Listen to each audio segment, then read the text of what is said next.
Alright class, अस्सलाम वालेकुम। Let's start. तो आज बेसिकली हम एक नया मॉड्यूल शुरू कर रहे हैं एंड दैट इज़ मेलवेयर के आपका बेसिकली हम सिस्टम सिक्योरिटी पे अब बात करेंगे। अभी तक हमने क्रिप्टोग्राफी पे बात की, इंट्रोडक्शन पे बात की थी, ऑथराइजेशन पे बात की है, वेब सिक्योरिटी पे बात की, डिनाइल ऑफ सर्विस अटैक्स पे डिस्कशन की है। आज जो मॉड्यूल शुरू हो रहा है उसमें हमने बेसिकली बात करनी है कि डिफरेंट टाइप के आपके मेलवेयर कौन सी होती हैं, ठीक है, वो किस तरीके से सिस्टम को नुकसान पहुंचा सकते हैं। उसके अलावा किस तरीके से आप अपने सिस्टम को या अपने सॉफ्टवेयर को सिक्योर बना सकते हैं, और सिस्टम और सॉफ्टवेयर सिक्योरिटी के अगेंस्ट थ्रेट्स क्या हैं, तो वो सारी हमने इस मॉड्यूल के अंदर डिटेल में डिस्कस करना है। आज जिस टॉपिक में हम फोकस करेंगे वो मेलवेयर है, और मोर स्पेसिफिकली बैकडोर्स के किस तरीके से आपके सिस्टम के अंदर बैकडोर्स बनाए जा सकते हैं जिसके थ्रू कोई आउटसाइडर आपके सिस्टम को एक्सेस कर सके।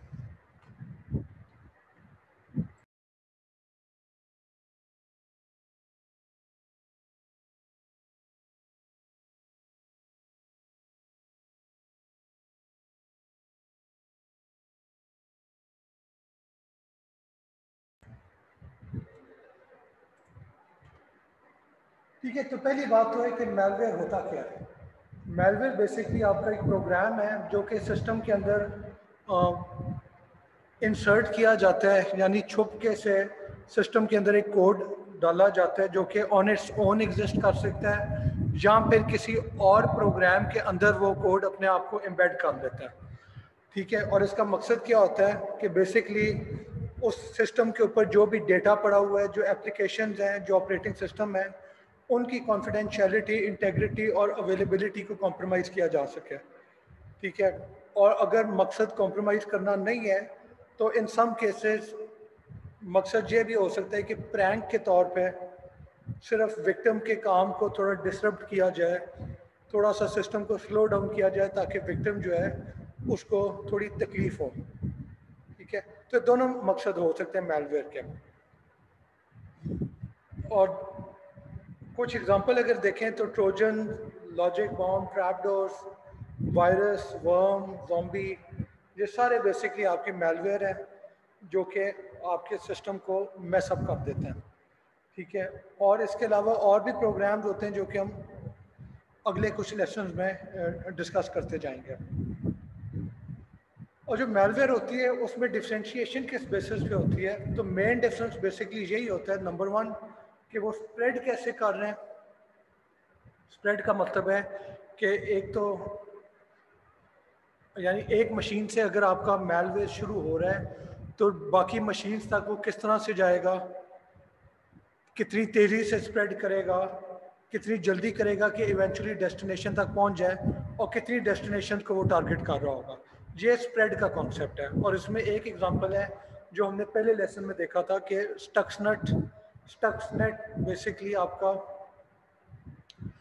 ईरान की जो न्यूक्लियर इंस्टॉलेशन थी उनको टारगेट करने के लिए एक वर्म बनाया गया था, और वो सिस्टम में स्प्रेड कैसे हुआ था कि बेसिकली यूएसबी के थ्रू वो एक मशीन के ऊपर आया था, और उसके बाद जितनी मशीन के साथ वो मशीन कनेक्टेड थी उनमें एक ख़ास प्रोग्राम जो इंडस्ट्रियल ऑटोमेशन का था वो रन करता था कि नहीं। अगर वो रन करता था तो ये वर्म जो है ये उस मशीन को जाके इन्फेक्ट कर देता था।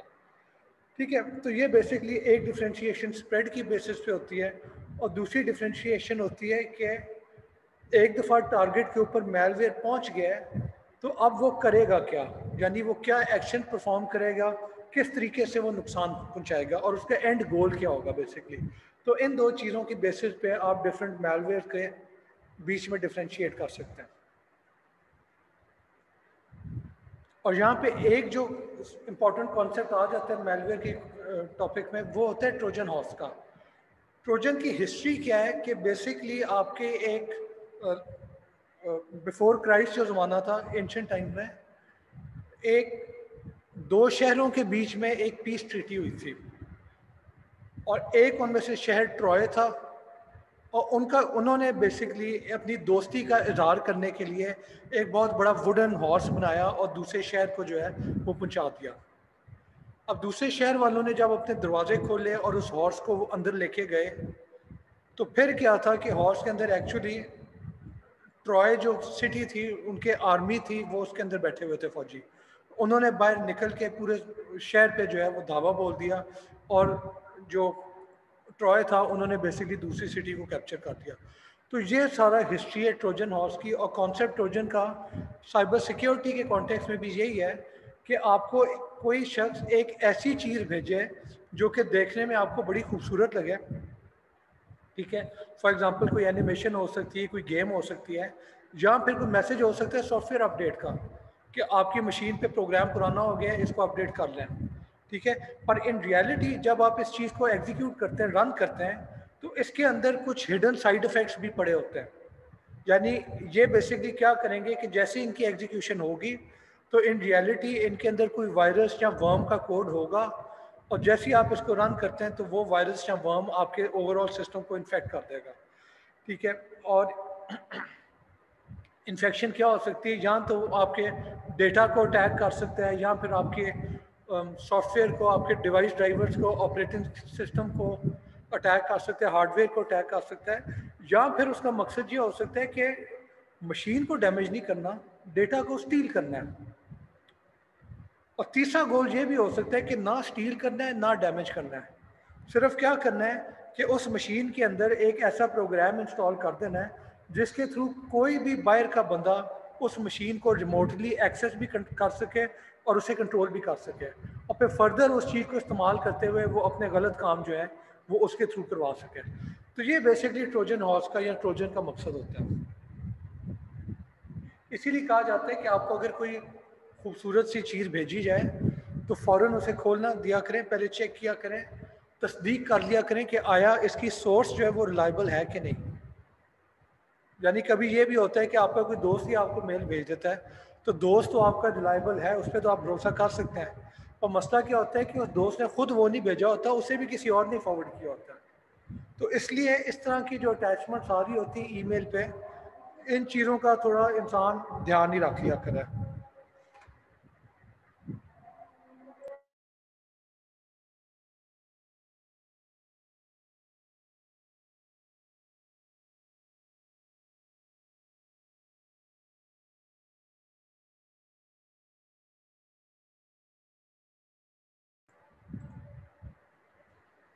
अगला जो कॉन्सेप्ट है वो है लॉजिक बॉम्ब का।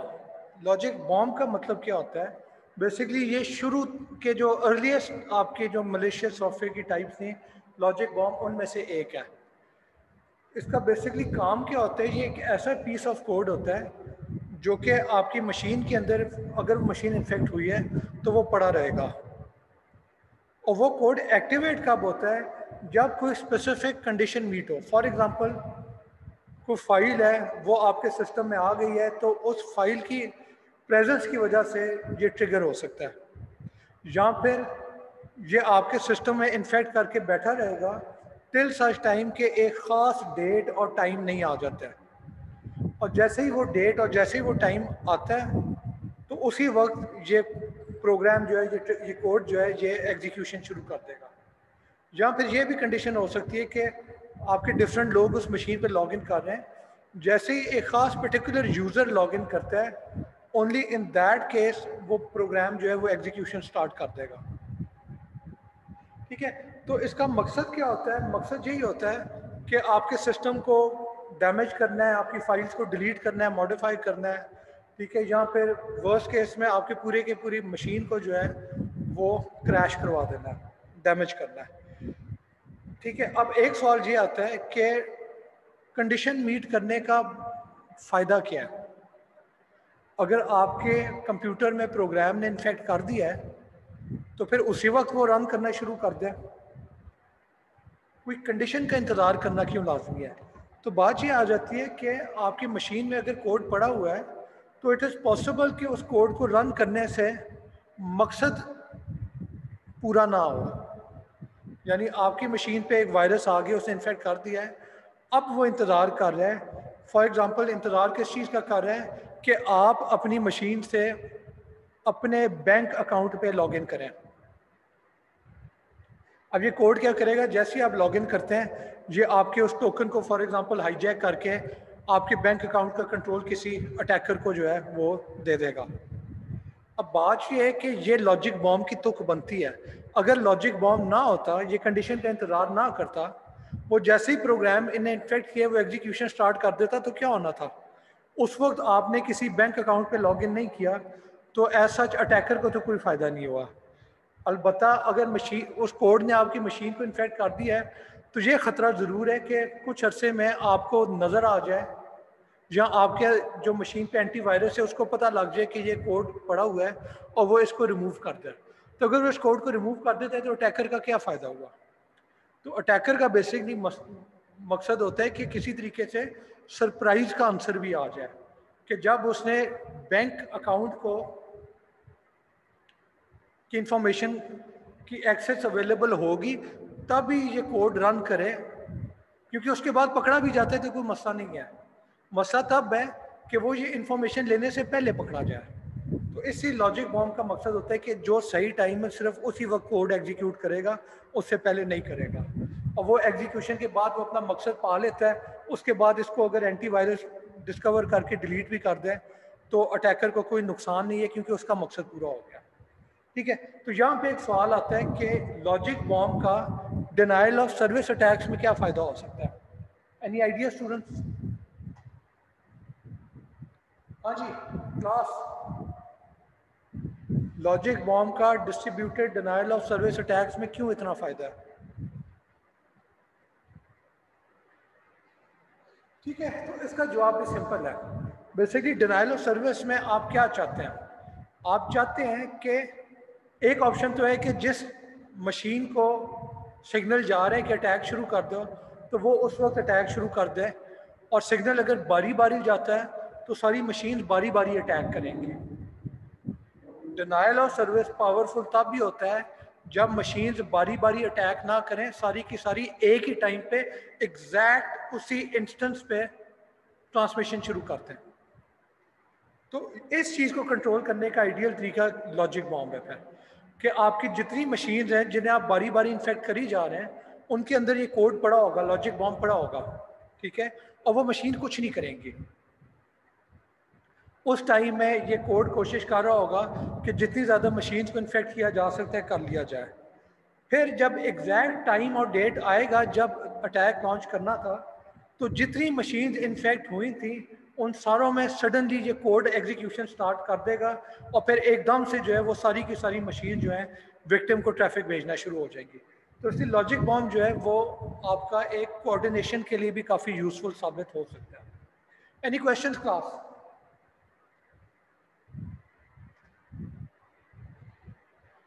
Alright then, moving on to the main topic. और बाय द वे, आवाज आ रही है आप सबको?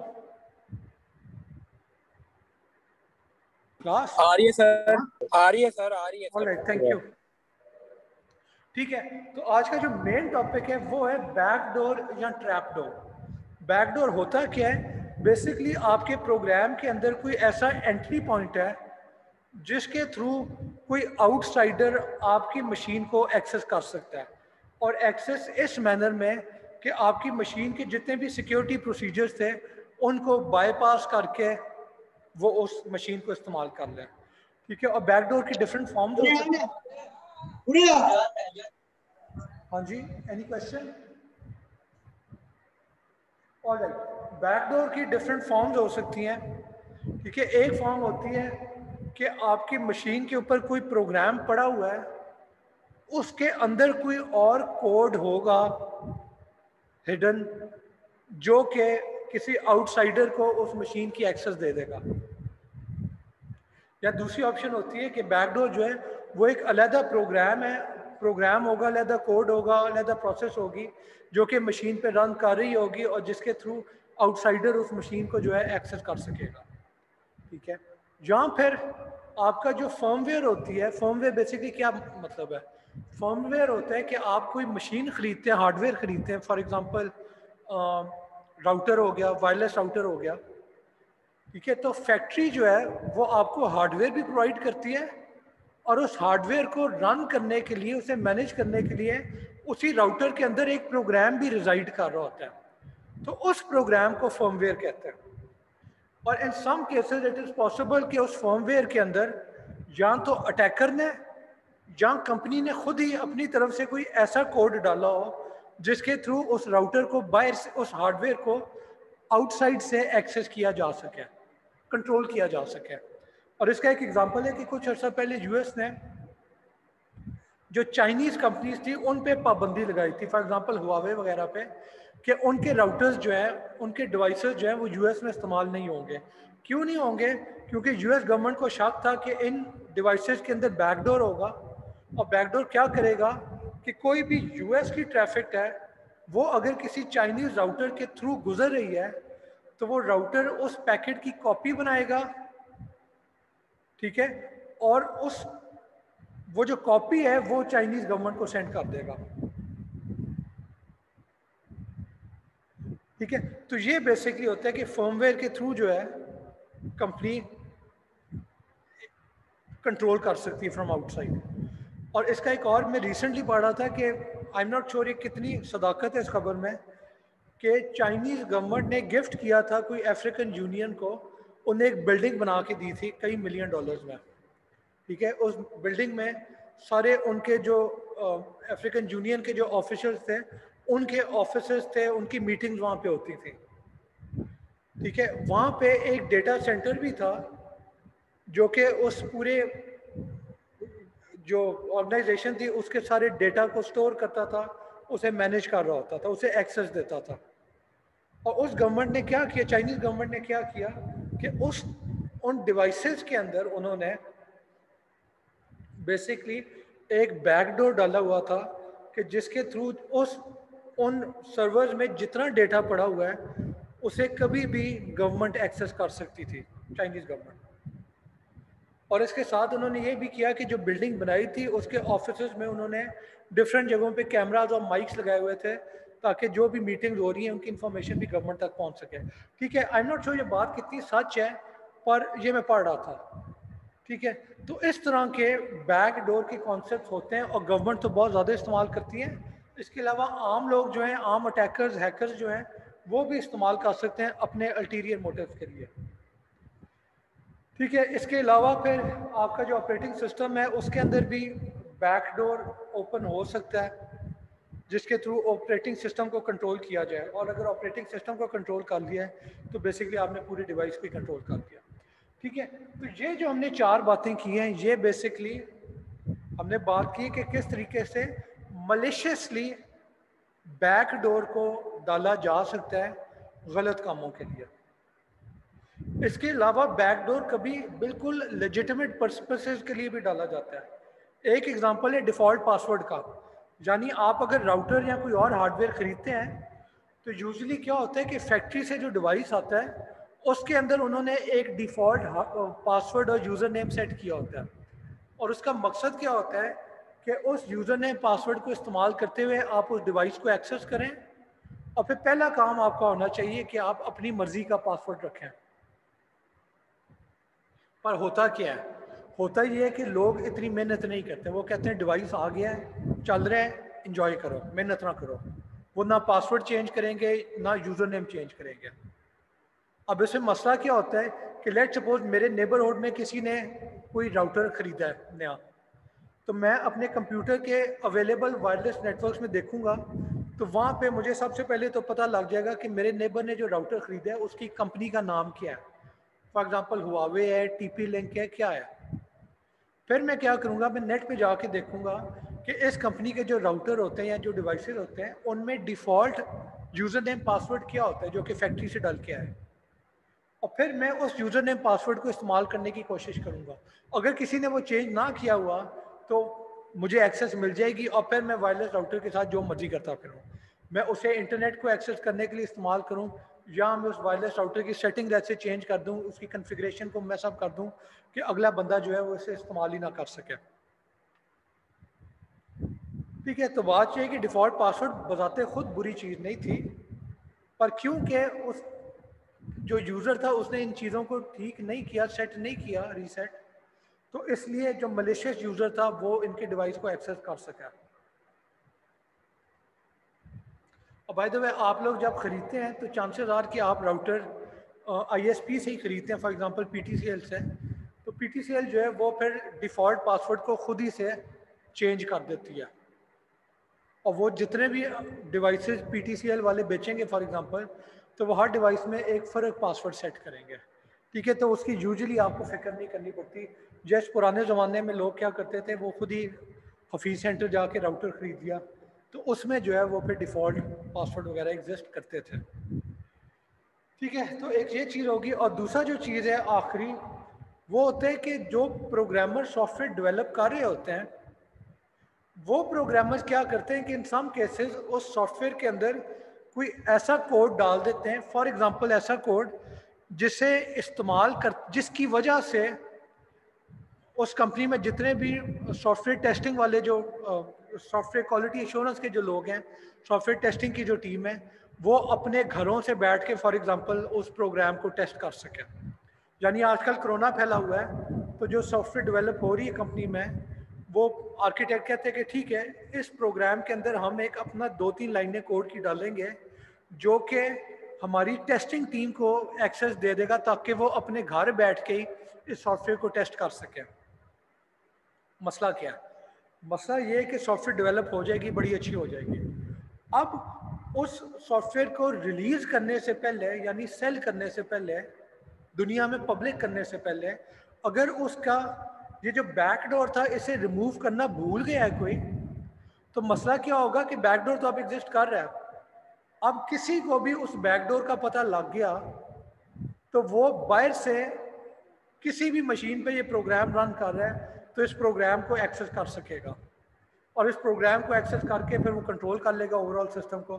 तो इसलिए ये भी बज़ाते खुद डिबगिंग के लिए या टेस्टिंग के लिए बैकडोर डालना कोई बुरी बात नहीं है, पर फाइनल लॉन्च से पहले उस बैकडोर को रिमूव ना करना, वो एक काफ़ी सिक्योरिटी थ्रेट है। ठीक है, तो क्लास ये बेसिकली आपका एक बैकडोर का कॉन्सेप्ट है। Any questions? ऑल राइट, इसका अब एक कॉन्क्रीट एग्जांपल देखते हैं। फॉर एग्जांपल, आपने अगर यूएमटी के सर्वर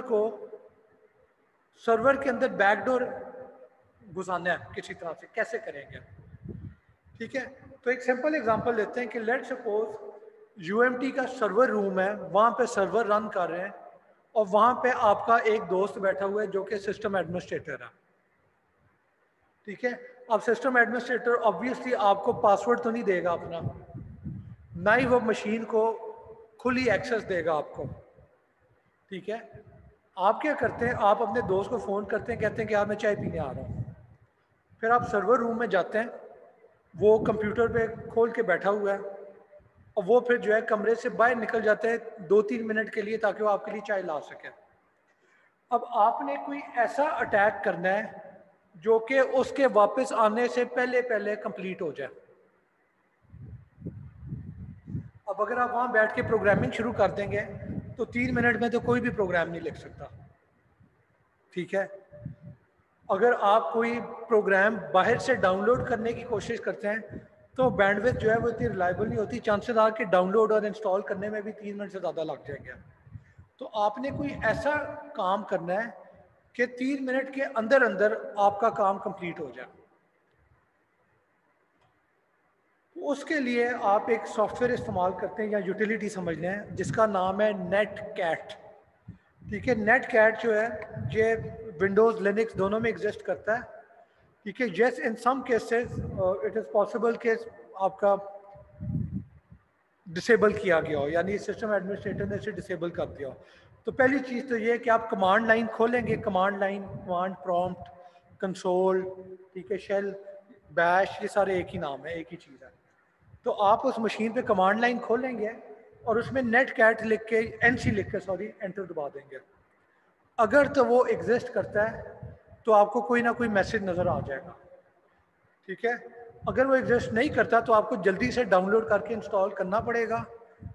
पर अगर वो इंस्टॉल, पर चांसेस आर के मशीन के अंदर, लेट्स अज्यूम फॉर सिंपलिसिटी कि जो सर्वर था उसके अंदर नेट कैट अवेलेबल है। नेट कैट करता क्या है?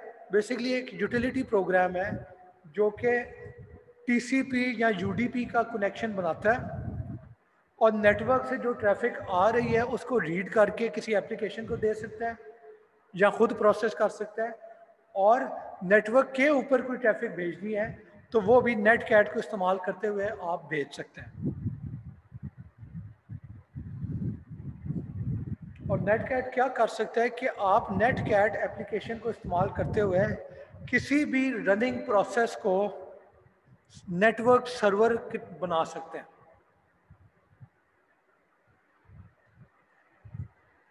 यानी जब आप नेट कैट रन करेंगे तो इसमें एक ऑप्शन होती है, फ्लैग होता है -E का। तो अगर आपने E स्पेसिफाई कर दिया है तो इसका मतलब है कि आप नेट कैट को कह रहे हैं कि इस E के बाद मैं एक प्रोग्राम का नाम स्पेसिफाई करूंगा, ठीक है, उस प्रोग्राम को रन करो, ठीक है, और उस प्रोग्राम की जो इनपुट और आउटपुट है उसको एक इंटरनेट सॉकेट के साथ कनेक्ट कर दो। यानी इसका सॉकेट आप समझ लें कि पोर्ट सॉकेट एक ही चीज़ है, इनमें फ़र्क होता है। और लेट सपोज फॉर सिंपलिसिटी के पोर्ट और सॉकेट एक ही चीज़ है। और मैं फिर रिपीट कर दूं, पोर्ट क्या होता है कि आपकी मशीन है, एक तो उसका यूनिक आईपी एड्रेस होता है जो कि दुनिया में यूनिक है, और उस आईपी एड्रेस की बेसिस पे पैकेट आपकी मशीन तक पहुंचता है। एक दफ़ा आपकी मशीन पे पैकेट पहुंच गया है, अब आपके ऑपरेटिंग सिस्टम ने डिसाइड करना होता है कि इस पैकेट के अंदर जो डेटा पड़ा हुआ है वो डेटा किस एप्लीकेशन को जानना चाहिए। यानी 10 ब्राउज़र विंडो आपने खोले हुए हैं तो वो डेटा किस ब्राउज़र विंडो में जाएगा। तो वो बेसिकली जितनी भी प्रोसेसेस रन कर रही होती हैं उन सारों का एक अलग एड्रेस होता है, डिफरेंट एड्रेस होता है जिसका नाम है पोर्ट नंबर, ठीक है। पोर्ट नंबर हर किसी का फ़र्क होगा। तो बेसिकली ई ऑप्शन जब आप इस्तेमाल करते हैं तो आप क्या कह रहे होते हैं नेट कैट को कि मैंने जो प्रोग्राम का नाम तुम्हें बताया है उस प्रोग्राम को इस पोर्ट के साथ जोड़ दो, लिंक कर दो, और इस पोर्ट पे जो भी इनपुट आएगी, जो भी डेटा रिसीव होगा वो तुमने इस एप्लीकेशन को दे देना है। और ये एप्लीकेशन जो भी डेटा आउटपुट करेगी उस डेटा को तुमने इस पोर्ट के थ्रू दूसरे एंड तक पहुंचा देना है, ठीक है। तो ये बेसिकली नेट कैट का काम है। अब इसे आप अटैक के लिए कैसे इस्तेमाल करेंगे, तो सिंपल है कि लेट सपोज आपका दोस्त 3 मिनट के लिए चाय लेने गया है, उसने मशीन को लॉक नहीं किया, ही अज्यूम कि 3 मिनट के अंदर आप क्या नुकसान कर लेंगे, ठीक है। फिर आपने क्या किया, और लेट सपोज नेट कैट चल रहा था तो आपने कमांड लाइन खोली और उसमें आपने ये कमांड एंटर कर दी। अगर लिनक्स है तो कमांड होगी nc-l-p1234-e/bin/bash। और अगर विंडोज मशीन है तो आपकी कमांड होगी nc-l-p1234-e command.exe। तो विंडोज का एग्जांपल ले लेते हैं कि बेसिकली ये कमांड कर क्या रही है, ये नेट कैट को रन कर रही है, फिर नेट कैट को कह रही है कि तुमने एल लिसन करना है, पी पोर्ट, कौन सा पोर्ट 1234, और इस पोर्ट को तुमने किस चीज के साथ जोड़ना है, -e command.exe। यानी command.exe जो है उसको तुमने इस पोर्ट के साथ लिंक कर देना है। और इन केस आपको नहीं पता किसी को command.exe क्या है, तो आपके विंडोज में जो कमांड लाइन या कमांड प्रॉम्प्ट जिसे कहा जाता है, जिसके थ्रू आप अपने ऑपरेटिंग सिस्टम को कमांड्स दे सकते हैं, ये command.exe बेसिकली वो है, ठीक है। अब इसको इस पोर्ट से लिंक करने का अटैकर को फायदा क्या हुआ है, अब होगा ये कि बेसिकली नेट कैट लिसन कर रहे पोर्ट नंबर 1234 पे। अब इस पोर्ट पे जैसे ही बाहर से कोई डेटा आता है तो नेट कैट क्या करेगा, उस डेटा को रीड करेगा और command.exe जो है उस एप्लीकेशन को ये डेटा फॉरवर्ड कर देगा। अब command.exe को आपने कोई कमांड भेजी है तो आप इस पोर्ट पे भेजेंगे, वो कमांड command.exe पे जाएगी, वो उसे रन करेगा, और रन करने के बाद क्या होगा, रन करने के बाद जो है आपकी कमांड लाइन पे कोई आउटपुट भी नजर आएगी।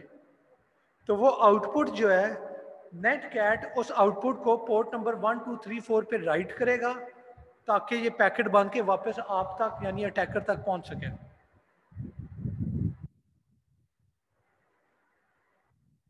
अब इसका फ़ायदा क्या है? अब आप अपने घर जाएंगे, नेट कैट की कमांड रन करेंगे, उसमें आप यूएमटी का सर्वर का आईपी एड्रेस स्पेसिफाई करेंगे, फिर आप पोर्ट नंबर 1 2 3 4 स्पेसिफाई करेंगे, और उसके बाद जो है आप बेसिकली उस पर एक कमांड भेज देंगे। For example create new file की जो कमांड होती है, तो उससे क्या होगा कि ये कमांड जो है इस पोर्ट के थ्रू होते हुए सर्वर तक जाएगी और वहाँ पे एग्जीक्यूट हो जाएगी, और वो जो है वो बेसिकली आपका सर्वर जो है वो फिर उस नई फाइल को क्रिएट कर देगा। ज़्यादा डेंजरस बात क्या है कि आप कमांड दे सकते हैं रीड फाइल की, तो वो कमांड सर्वर तक जाएगी, सर्वर उस फाइल को ओपन करेगा, तो उस फाइल के अंदर जो भी टेक्स्ट है वो बेसिकली पोर्ट नंबर 1 2 3 4 के थ्रू होता हुआ आप तक पहुंच जाएगा।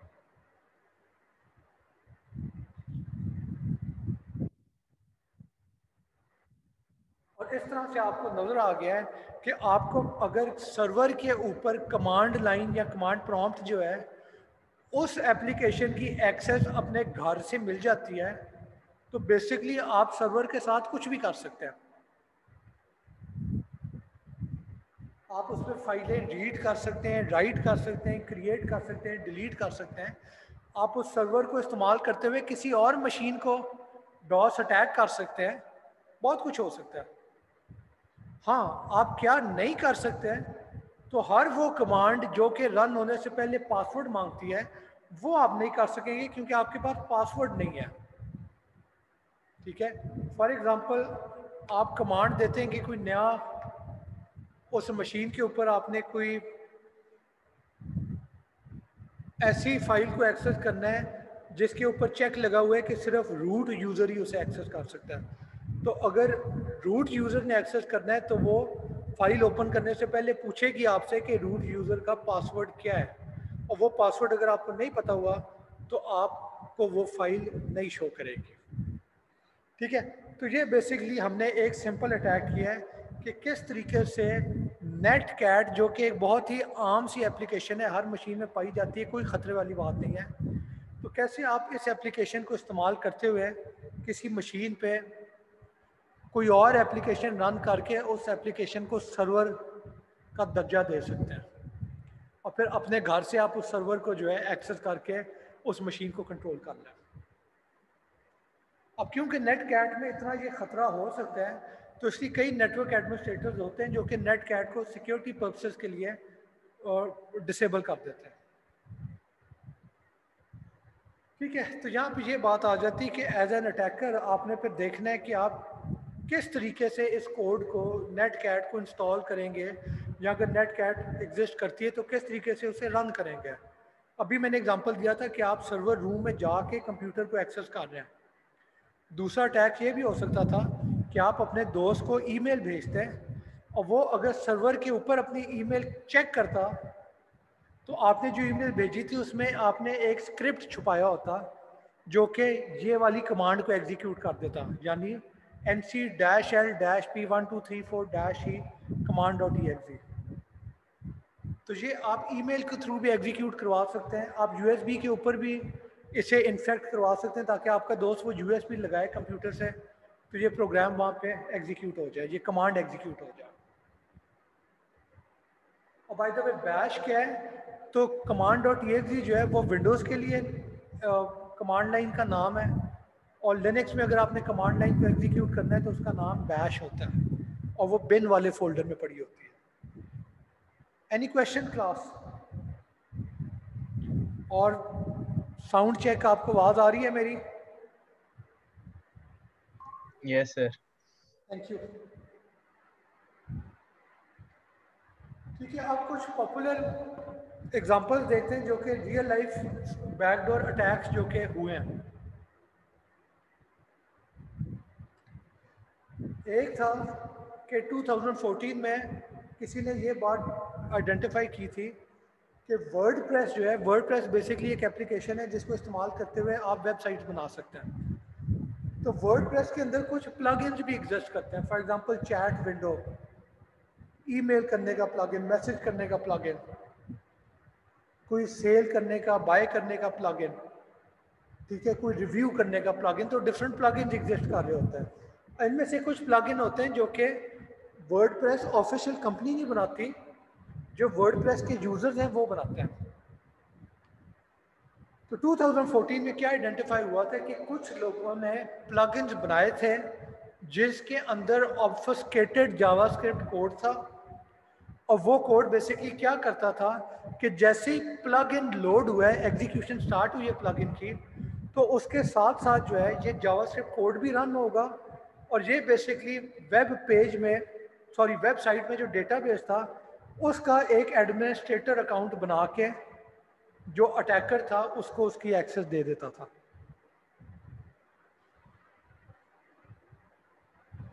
और ये काम सिर्फ वर्डप्रेस से नहीं किया, एक और एप्लीकेशन है जूमला जो कि वेब पेजेस बनाने के लिए इस्तेमाल होती है। तो जूमला में भी लोगों ने ये हरकत की थी कि जूमला के प्लगइन जो थे, लोगों ने इस तरह के प्लगइन बनाए थे जिनमें एक ऐसा मलिशियस कोड था जिसके थ्रू वेबसाइट का जो वेबसाइट जो है उसका एक्सेस जो है वो अटैकर को मिल जाए। और अगर किसी वेबसाइट की अटैकर को एक्सेस मिल गई है तो अब वो कुछ भी कर सकता है, वो सेटिंग चेंज कर सकता है, वो वेबसाइट को हाईजैक कर सकता है, वो उसका रेवेन्यू वाला अकाउंट जो है उसे हाईजैक कर सकते हैं, बहुत कुछ हो सकता है। और एक सवाल आता है जो कि इन केस किसी को शक हो कि ऑब्फस्केटेड का क्या मतलब है, तो क्लास एनी आइडियाज कि ऑब्फस्केट क्या होता है?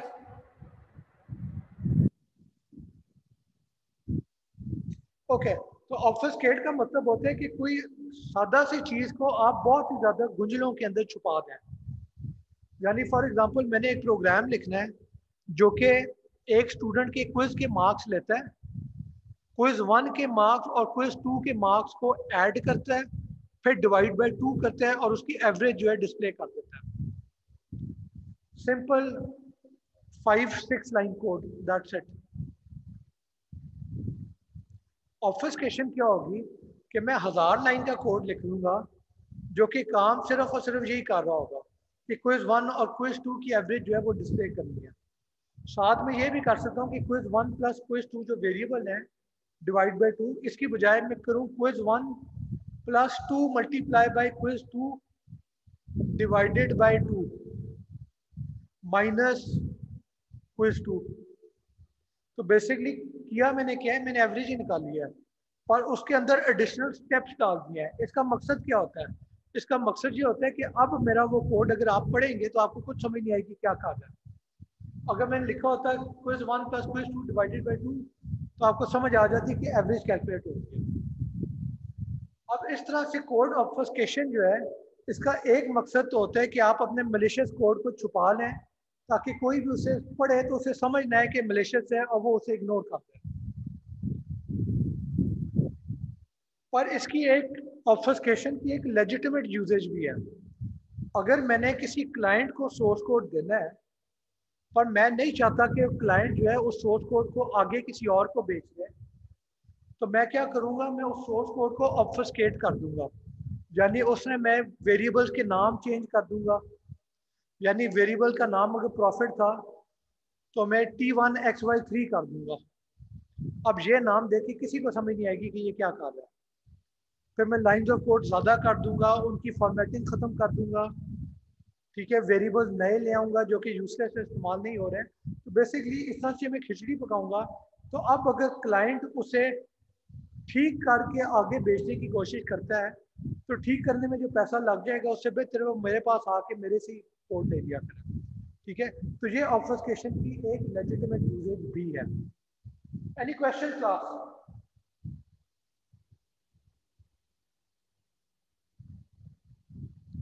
ठीक है, दूसरा जो अटैक था, सॉरी दूसरा जो एक फेमस बैकडोर है वो था कि 2014 में डिस्कवर हुआ था कि सैमसंग के जो एंड्रॉयड वर्जन है, यानी एंड्रॉयड बेसिकली ऑपरेटिंग सिस्टम है, डिफरेंट डिवाइसेस उसे अपने मर्जी से मॉडिफाई कर सकते हैं। तो सैमसंग को जो वर्जन था उसके अंदर सैमसंग वालों ने ही एक ऐसा बैकडोर डाला हुआ था जिसके थ्रू जो सैमसंग डिवाइसेस जिन पे ये एंड्रॉयड वर्जन रन कर रही थी उसमें क्या होता था कि उसमें जो कम्युनिकेशन को मैनेज करने वाला सॉफ्टवेयर था, ठीक है, उस सॉफ्टवेयर के थ्रू जो उस सॉफ्टवेयर के थ्रू बेसिकली उस डिवाइस के ऊपर एक रिमोट फाइल सर्वर इंप्लीमेंट किया जाता था। और रिमोट फाइल सर्वर का क्या मतलब है कि अब सैमसंग कंपनी जो है वो अपने ऑफिस में बैठ के रिमोटली इस डिवाइस के रिमोट फाइल सर्वर को एक्सेस करके इसके थ्रू कोई भी इनपुट या आउटपुट ऑपरेशन है वो उस डिवाइस के ऊपर कर सकती है। यानी बेसिकली एंड्रॉयड डिवाइस पे एक ऐसा प्रोग्राम रन कर रहा था जिसके थ्रू फैक्ट्री में बैठा हुआ बंदा आपके एंड्रॉयड डिवाइस को कैप्चर कर सकता था, उसमें फाइलों को रीड कर सकता था, उनमें राइट कर सकता था। अब इसमें मसला क्या है, अब आप अंदाज़ा कर लें कि हम बाशरे होते हैं कि कोई अटैकर हमें अटैक ना कर दे, और यहाँ पे हम जिस कंपनी से चीज़ खरीदते हैं उसी ने ऐसा बैकडोर डाला होता है कि वो आपके सारे डेटा को एक्सेस कर सकता है। अब आप अंदाज़ा कर लें कि अगर आपने कोई ऐसी तस्वीर उस मोबाइल डिवाइस में स्टोर की हुई है जो कि आप नहीं चाहते सारी दुनिया देखे, तो गुड लक विद दैट, क्योंकि एंड्रॉयड वाले आपकी वो तस्वीर देख सकते हैं, और एंड्रॉयड में कोई उस तस्वीर को देख के आगे फॉरवर्ड करना चाहे तो उसे कोई रोकने वाला नहीं होगा। तो इसलिए मशवरा आजकल की दुनिया में यही है कि आपके डिजिटल डिवाइसेस पे कोई ऐसी चीज़ नहीं होनी चाहिए जो कि अगर दुनिया के हाथ लग गया तो आपको मसला हो। सिर्फ वही चीज़ें रखें जो कि सारी दुनिया को भी पता लग गया तो आपका नुकसान ना हो। Any question?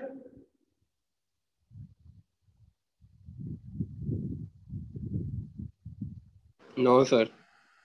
All right, thank you. ठीक है, अब एक और चीज़ आ जाती है कि इन सम केसेस बैकडोर जो है वो सोर्स कोड को मॉडिफाई करके भी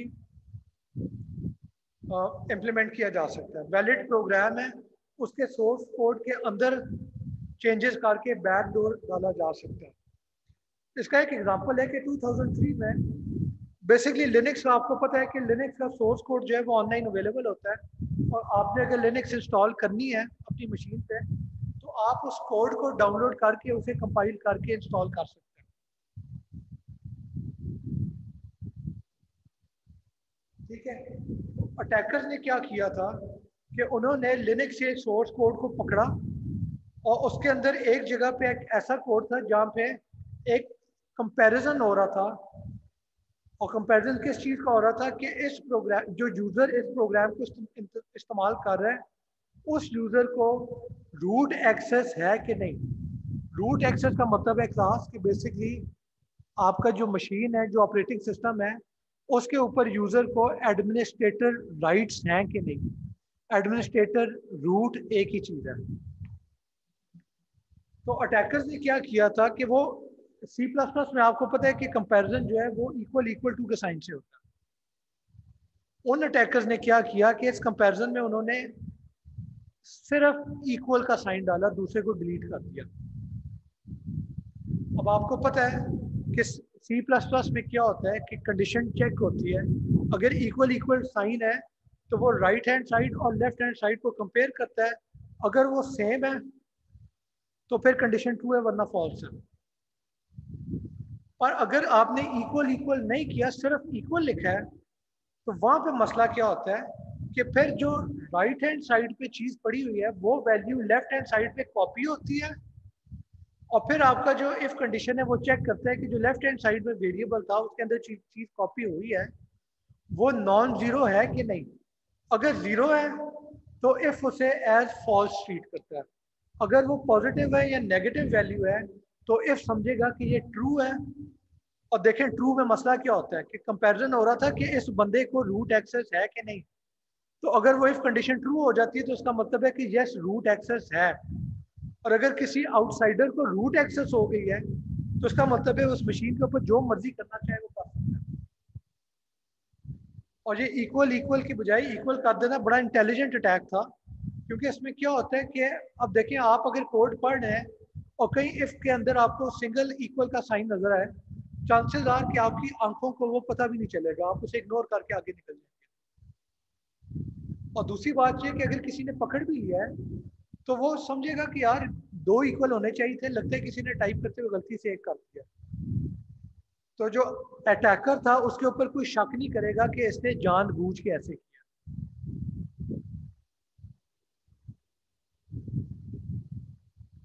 ठीक है, तो ये एक बड़ा मशहूर बैकडोर का एग्जांपल है कि जहाँ पे एक वैलिड प्रोग्राम के अंदर एक कोड को ऐसे चेंज किया गया था कि वो बैकडोर बन जाए। अब यहाँ पे एक सवाल आता है कि लिनक्स के कोड में आप कैसे चेंज कर सकते हैं, वो तो बड़ा हिफाजत से नहीं रखा जाता। तो बात यह कि देखें, लिनक्स का कोड जो है, अगर किसी ने आप में से डाउनलोड किया तो उसे पता होगा कि लिनक्स के पूरी दुनिया में मिरर्स हैं, सर्वर हैं जो कि दुनिया में फैले हुए हैं। आपने जब भी कोई सोर्स कोड लिनक्स का डाउनलोड करना होता है तो आप अपने करीब तरीन सर्वर को रिक्वेस्ट भेजते हैं और वहाँ से डाउनलोड कर लेते हैं। अब बात यह है कि वहाँ पे अगर चीज़ें पड़ी हुई हैं और लेट्स सपोज मैंने यूएमटी में उस चीज़ को कॉपी कर दिया उस सोर्स कोड को अपनी मशीन पर, अब आप में से कोई अगर वही सोर्स कोड डाउनलोड करना चाहता है तो मैं आपको शो कर दूंगा कि मैं यूएमटी के अंदर बैठा हूँ, आपके ज़्यादा करीब हूँ, आप मेरी मशीन से उठा लें। पर इन रियलिटी मैंने उसके अंदर कोड के अंदर चेंज की होगी। तो इसलिए कोई भी सॉफ्टवेयर डाउनलोड करनी हो तो उसमें यही मशवरा दिया जाता है कि सोर्स कोड या सॉफ्टवेयर किसी ऐसी जगह से डाउनलोड करें जो कि ऑफिशियल वेबसाइट हो। कोई रशिया का सर्वर है उसके अंदर वो पड़ा हुआ है तो चांसेस आर के वो उसके अंदर 100 कोड आपके वायरसेस और बीमारियां और पता नहीं और क्या कुछ उसके अंदर और उस रशियन ने कॉपी किया होगा। ठीक है, any question? Alright, backdoor source code में तो चेंज करके चीज किया जा सकता है जो मैंने अभी डिस्कस किया। जो एक्चुअल ऑब्जेक्ट पड़ा होता है, जो एग्जीक्यूटेबल पड़ी होती है आपकी मशीन में, उसको भी चेंज किया जा सकता है ताकि उसके अंदर बैकडोर जो है वो इंप्लीमेंट हो जाए।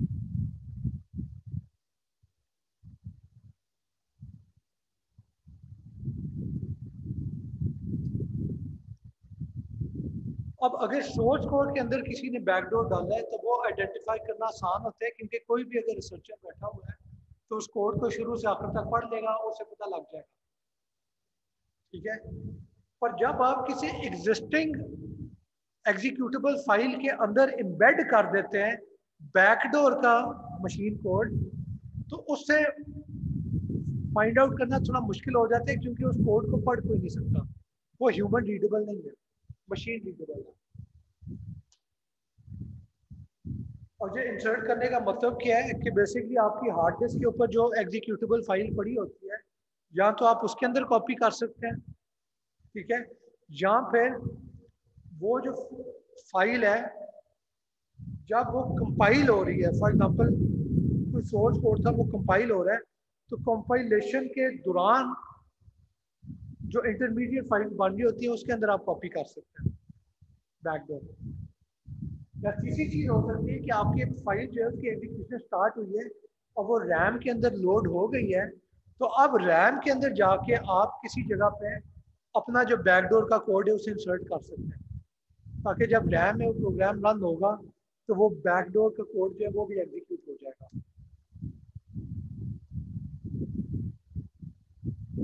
ठीक है, तो इस तरह के बैकडोर को कोड पढ़ के आइडेंटिफाई करना मुश्किल होता है। अलबत्ता इसमें फिर सोल्यूशन ये होता है कि आप कोई भी एग्जीक्यूटेबल फाइल पड़ी, कोई भी फाइल पड़ी होती है, आप उसके चेक सम और साइजेस जो है वो मेंटेन करें और ऐसी फाइल में बाद में पीरियोडिकली आप चेक करते रहें कि फाइल का जो साइज है या जो चेक सम है उसमें कोई चेंज तो नहीं हुई।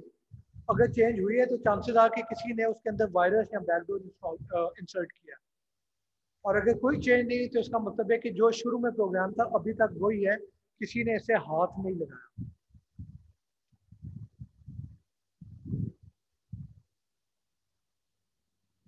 ठीक है, पर हैविंग सेड दैट इसका ये मतलब नहीं है कि आप उस एग्जीक्यूटेबल फाइल का कोड देख नहीं सकते हैं। उसके लिए आपका सॉफ्टवेयर होती है जिसे डिबगर कहा जाता है या डिसअसेंबलर भी कहा जाता है। वो बेसिकली क्या करता है कि आप उसके अंदर, एक्चुअली इसमें थोड़ी देर में आते हैं, लीव दैट फॉर नाउ। ठीक है, अगला जो फेमस बैकडोर है और ये बहुत इंटरेस्टिंग है, ये कॉन्सेप्ट है कंपाइलर बैकडोर का। और ये सबसे पहले केन थॉम्पसन हैक जो है उसके अंदर ये सजेस्ट किया गया था 1984। ठीक है, एक बात याद रखें कि यूनिक्स और लिनक्स टाइप के जो ऑपरेटिंग सिस्टम होते हैं उसमें कंपाइलर की बहुत ज़्यादा अहमियत है। क्यों कंपाइलर की अहमियत है?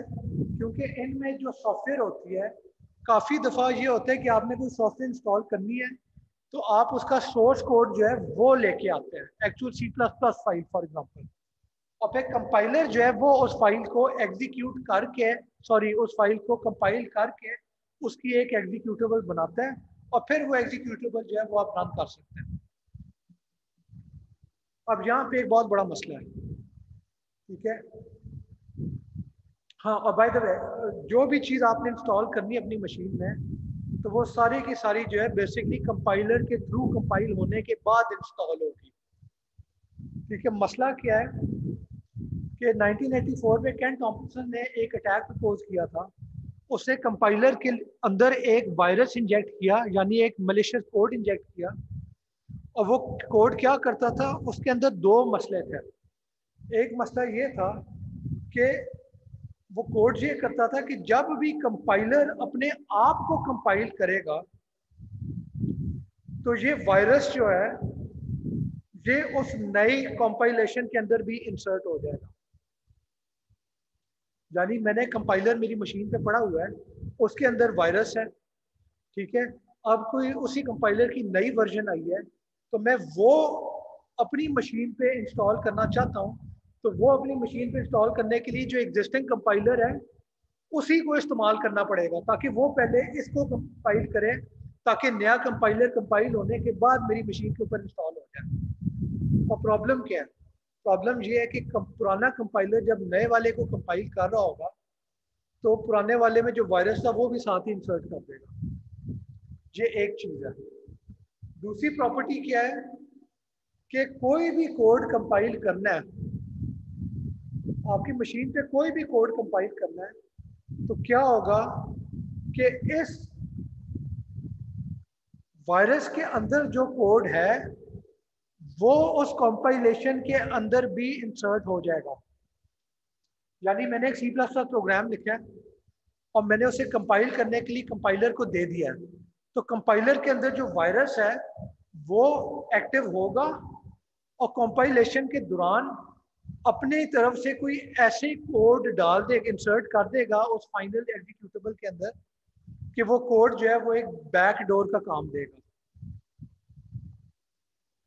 अब इसका मतलब क्या है कि आप जो भी प्रोग्राम कंपाइल करेंगे उन सारे प्रोग्राम्स के अंदर पोटेंशियली एक बैकडोर इंसर्ट कर दिया होगा कंपाइलर ने खुद ही।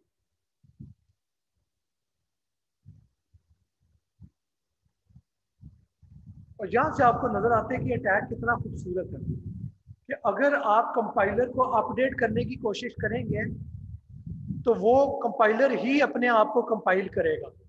तो अगर वो अपने आप को ही कंपाइल कर रहा है तो जो अपना वायरस वाला कोड है वो उसके अंदर भी डाल देगा।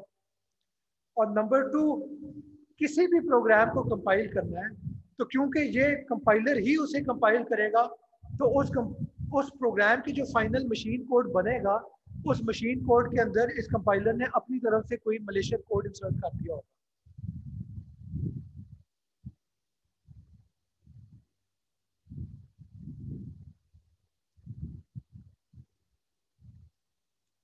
और यहाँ पे एक बहुत खूबसूरत ऑब्जर्वेशन थी उस ये केन टॉम्पसन की, और केन टॉम्पसन को bye the way Turing award भी मिला था, जो कि आप समझ लें कि कंप्यूटर साइंस का नोबेल प्राइज है।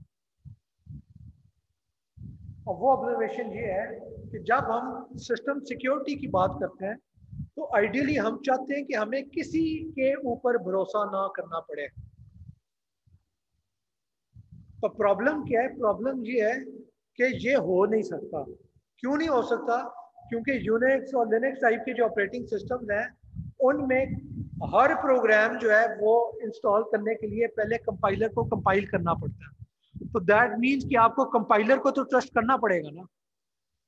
अब अगर कंपाइलर ही कॉम्प्रोमाइज्ड है, कंपाइलर के अंदर ही वायरस है, और आप जिस प्रोग्राम को भी कंपाइल करते हैं ये कंपाइलर उसके अंदर अपना वायरस वाला कोड इंसर्ट कर देता है,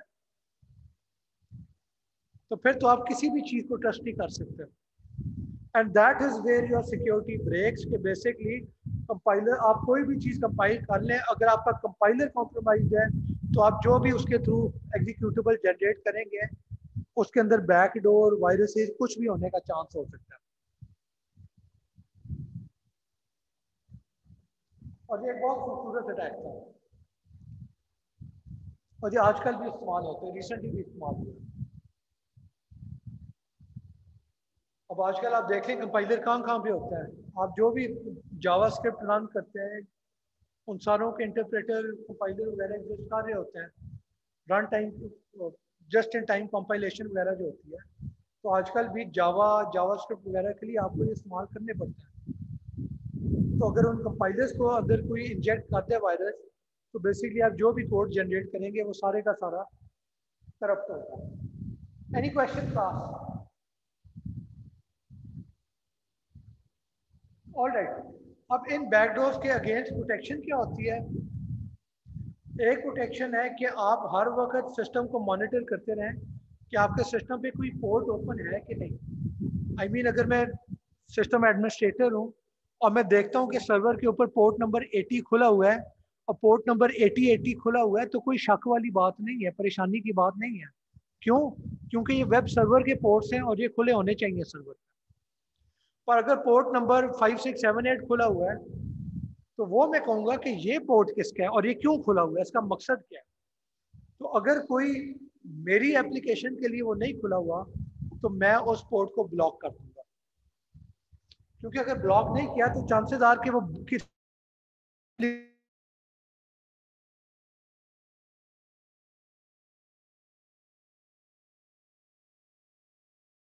एप्लीकेशन को, उस बैकडोर एप्लीकेशन को के थ्रू पूरे कंप्यूटर को कंट्रोल करना।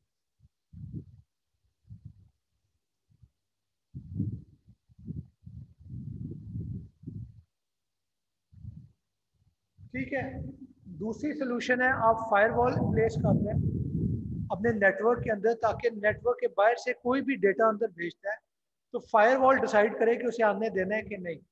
और सिमिलरली नेटवर्क के अंदर से बाहर कोई डेटा जा रहा है तो वो भी फायरवॉल डिसाइड करे कि उसे गुजरने देना है कि नहीं। तो इससे आपकी एक एडेड प्रोटेक्शन आ जाती है। फिर आप क्या कर सकते हैं, पूरे की पूरी नेटवर्क ट्रैफिक को मॉनिटर करें। अगर आपको कोई ऐसी ट्रैफिक लग रही है जो कि बहुत ही अनएक्सपेक्टेड है, तो आप उसे ट्रीट कर सकते हैं कि शायद ये आपके नेटवर्क के ऊपर किसी मशीन में से डेटा रीड कर रहा हो या उसके ऊपर कुछ राइट कर रहा हो, तो आप उस ट्रैफिक को जो है वो फिर रोक सकते हैं।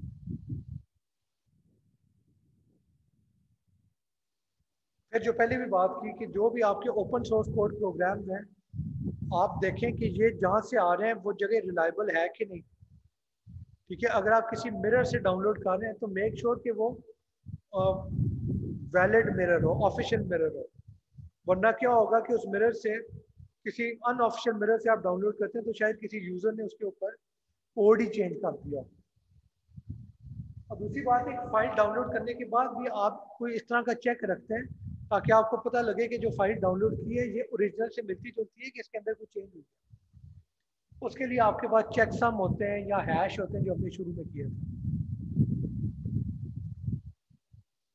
फिर आप सिस्टम को मॉनिटर कर सकते हैं कि सिस्टम में जो फाइलें पड़ी हुई हैं उनमें कोई अनयूजुअल साइज चेंज तो नहीं हुआ, या उसका जो क्या कहते हैं, उसका जो चेक सम था या हैश था वो वैल्यू तो मिसमैच नहीं हुई। क्योंकि अगर हुई है तो चांसेस आ कि किसी ने उस कोड के अंदर, उस फाइल के अंदर बैकडोर का कोड इंजेक्ट कर दिया।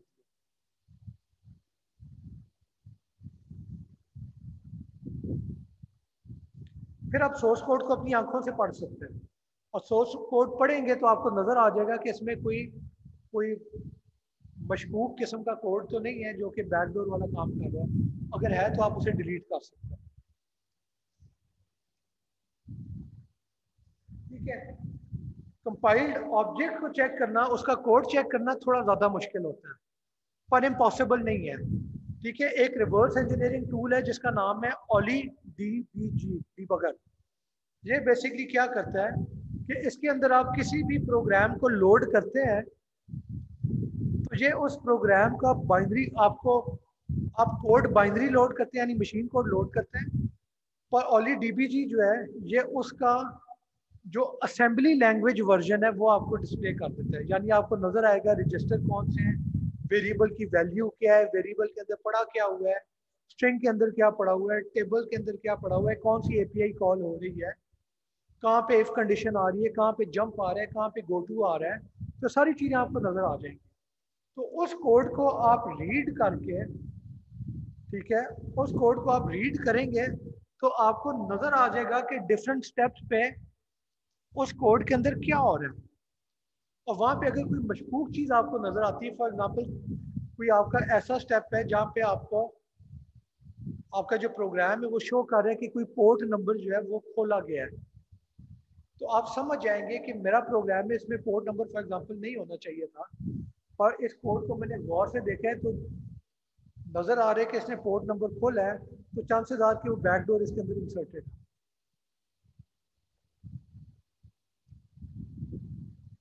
और यही टूल होता है जो कि सॉफ्टवेयर क्रैक करने के लिए इस्तेमाल होता है।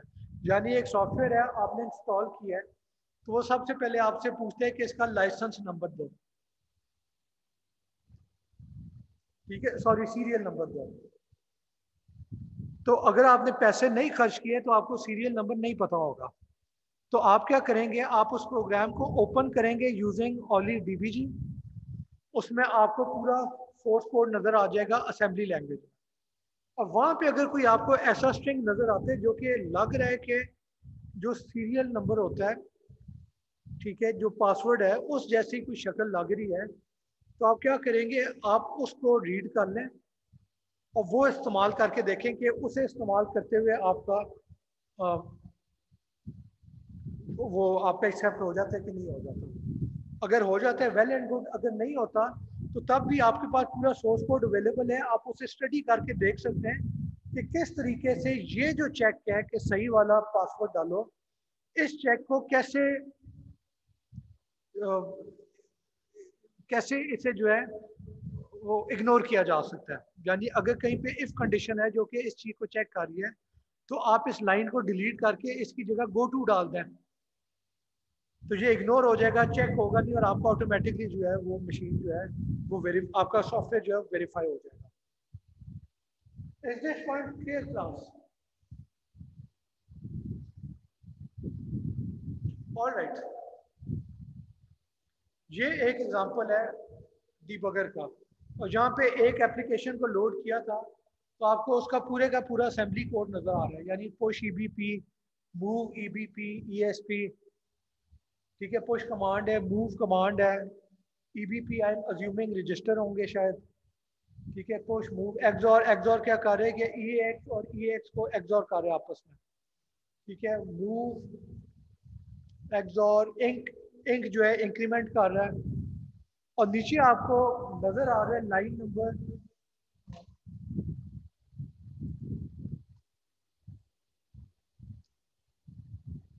जहाँ पे आपको नजर आ रहा है कि कोई मैथमेटिकल सा एक्सप्रेशन है कि ई एक्स के अंदर जो वैल्यू पड़ी है मल्टीप्लाई बाय 4 + 4 समथिंग, तो इस वैल्यू को जो है मूव करना है ई एक्स के अंदर। तो यहाँ पे आपको शक हो सकता है कि शायद ये कोई स्ट्रिंग पड़ा हुआ है जिसके अंदर कोई वैल्यू हो शायद, ठीक है। तो कहने का मतलब है कि आप इस तरह की चीज़ों को जो है वो बारी बारी एक्सप्लोर करेंगे, और जहाँ पे कहीं पे आपको कोई ऐसी चीज़ नज़र आ गई है जो कि फॉर एग्जांपल सीरियल नंबर लग रहा है, तो आप उसको ट्राई कर सकते हैं। वरना कहीं पे आपको लग रहा है कि सीरियल नंबर के साथ चेक किया जा रहा है पर सीरियल नंबर कोड के अंदर नहीं पड़ा हुआ, तो इन दैट केस टू आपको एटलीस्ट ये पता लग जाएगा कि किस लाइन के ऊपर आपको मॉडिफिकेशन करनी पड़ेगी, और वो सारा आप इसके थ्रू कर सकते हैं, ठीक है।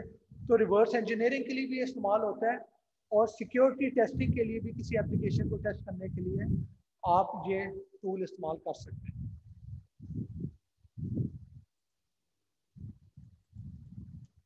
और लास्ट पॉइंट क्लास कि आज जो हमने बैकडोर की बात की है, तो उसकी एक स्पेशलाइज्ड वर्जन होती है जिसे कहा जाता है रूट किट।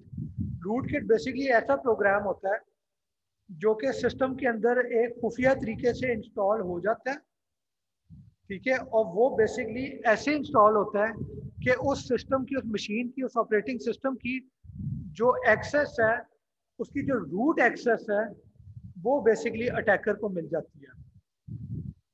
यानी एडमिनिस्ट्रेटर एक्सेस जो है, एडमिनिस्ट्रेटर प्रिविलेज जो है, वो अटैकर को मिल जाएगी while at the same time इस रूट किट की जो प्रेजेंस होगी वो कोशिश होगी कि वो हिडन हो। क्यों? क्योंकि अगर हिडन नहीं है तो कोई भी यूजर उसे डिलीट कर सकता है या एंटीवायरस उसे डिलीट कर सकता है। हिडन में मसला, हिडन का फायदा क्या होता है अटैकर को कि अगर कोई चीज बहुत अच्छे तरीके से छुपी हुई है तो वो नुकसान पहुंचाई जाएगी और उसे कोई बाहर नहीं निकाल सकेगा। और रूट किट होने का मतलब है कि क्योंकि आपको एडमिनिस्ट्रेटर पास प्रिविलेजेस मिली हुई हैं तो बेसिकली आप उस मशीन पे, उस ऑपरेटिंग सिस्टम पे जो भी काम करना चाहते हैं आप कर सकते हैं क्योंकि आप एडमिनिस्ट्रेटर हैं।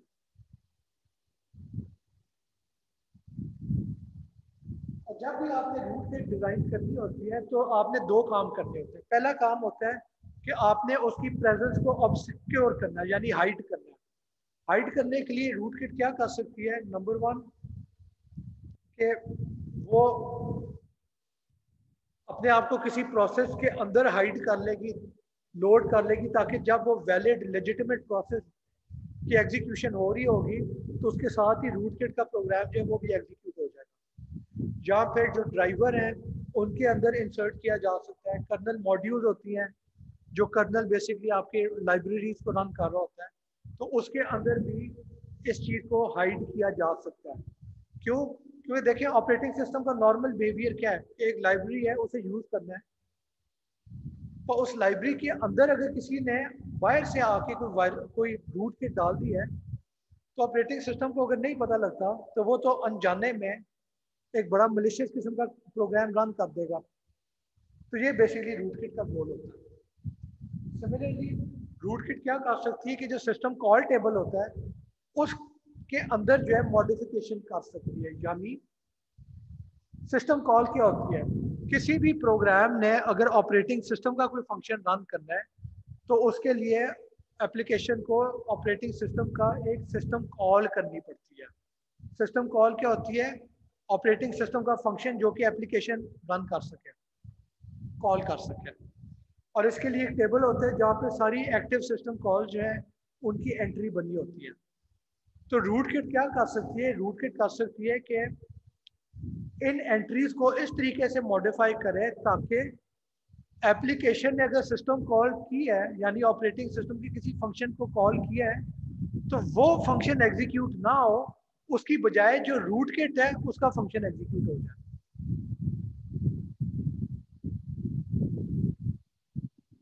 तो इस तरीके से बेसिकली रूट किट जो है वो अपने आप को हाइड कर देती है ताकि उसकी प्रेजेंस का पता ना चले और कोई और प्रोग्राम रन करते करते रूट किट रन हो जाए। ठीक है, फिर ऑब्फस्केशन आपको करनी पड़ती है कि आपका जो भी रनिंग प्रोसेस है उसको किसी और प्रोसेस के अंदर हाइड कर दें। जो आपका कॉन्फ़िगरेशन डेटा है वो किसी सामने वाली फाइल की बजाय किसी और फाइल के अंदर उसे छुपा दें ताकि उसको ट्रेस करना मुश्किल हो जाए। तो इस तरीके से रूट किट जो है वो आप हाइड, जो अटैकर होते हैं वो रूट किट को हाइड कर देते हैं। और हाइड करने का मकसद क्या है?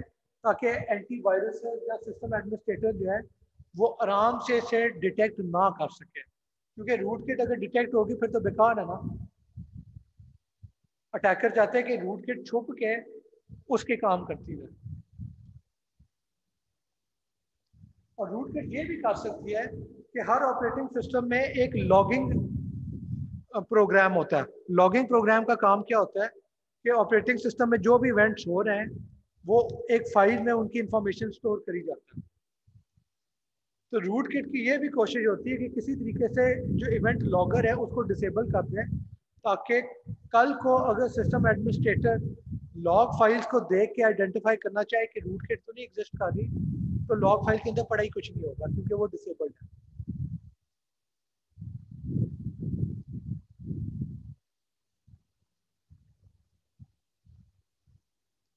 ठीक है, तो एक काम रूट किट का होता है कि अपनी प्रेजेंस को हाइड करना और दूसरा काम होता है रूट किट का कि सरवाइव करना। कि लेट सपोज एक रूट किट डिटेक्ट हो गई है और एंटीवायरस ने उसे डिलीट कर दिया है तो फिर क्या बात खत्म हो गई? तो नहीं। जो अच्छी रूट किट होती है उसका काम होता है कि उसने अपने आप को इस तरीके से इन्फेक्ट करना है उस मशीन को कि अगर एक प्रोग्राम डिलीट हुआ है तो कोई और कॉपी जो है वो एग्जीक्यूशन शुरू कर दे। इसके लिए वो रूट किट क्या करती है, एक कॉन्सेप्ट है पॉलीमॉर्फिज्म का।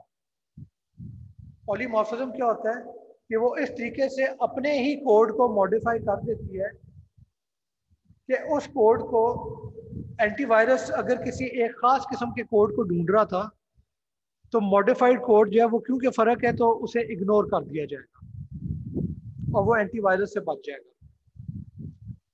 दूसरा रीजनरेशन, कि अगर कोई एक प्रोग्राम डिलीट हो भी गया रूट किट का तो उसकी कोई और कॉपी पड़ी होगी जो कि उसकी जगह ले लेगी। तो दूसरा होता है कि आपने एंटी मेलवेयर सॉफ्टवेयर को डिसेबल करना है। रूट किट कोशिश करती है कि एंटीवायरस वगैरह डिसेबल हो जाए ताकि वो पकड़ ही ना सके रूट किट को। और लास्टली रूट किट की कोशिश ये होती है कि अपने आप को किसी ऐसी जगह पे इंसर्ट करें या इंस्टॉल करें कि जो रिसर्चर है, जो सिक्योरिटी वाले बंदे हैं, वो अगर पूरी की पूरी फाइल सिस्टम को, प्रोसेसेस को मॉनिटर भी करें तो ये इतनी ढकी छुपी हो कि इसको ढूंढना जो है वो मुश्किल हो जाए। क्योंकि अगर ये सारी चीज़ें मीट हो जाती हैं तो आपका रूट किट जो है वो ज़्यादा देर तक सर्वाइव कर सकेगी, और जितनी ज़्यादा देर तक वो सर्वाइव करेगी मशीन पे उतनी ज़्यादा देर तक वो अपने अटैकर को मशीन की एक्सेस प्रोवाइड करके दे सकेगी। And with that we come to the end of this lecture class. Any questions इससे related? ठीक है, और नो सर, ठीक। हाँ जी, कुछ और पूछना है आपने? सर वैसे एक और चीज़ पूछनी है, वो इस टॉपिक से रिलेटेड नहीं है लेकिन क्लास से रिलेटेड है, पूछ सकता हूँ? पूछे, हाँ जी। सर मैंने पूछना था कि हमारी प्रेजेंटेशन वगैरह का कोई मतलब आप डेट देंगे या नहीं होंगी? यार अभी 5 हफ्ते हैं, थोड़ा सा ठहर जाए, थोड़ी सी पिक्चर क्लियर हो जाए, ठीक है, डिपार्टमेंट में, उसके बाद देखते हैं कि क्या करना है। आपके पास सफिशिएंट टाइम होगा। एक ठीक हो बात गया। मैं बस अभी, एक बात मैं आपको अभी कह रहा हूँ वो आप करते रहें, और वो है कि जितने भी लेक्चर वीडियोस हैं, लेक्चर स्लाइड्स हैं, वो आपको पता होनी चाहिए। ठीक है, श्योर सर, ठीक है। वो आपकी रिक्वायरमेंट है। बाकी ओके उसके सर। अलावा अगर मैं कुछ देता हूँ तो ऑब्वियसली मैं इतना टाइम दूंगा कि आपके पास सफिशिएंट वक्त हो वो करने के लिए। ठीक है, ठीक हो गया सर, ठीक हो गया sir. Any other question? All right then, thank you. इंशाल्लाह अगले सेशन में मिलते हैं। अल्लाह हाफ़िज़।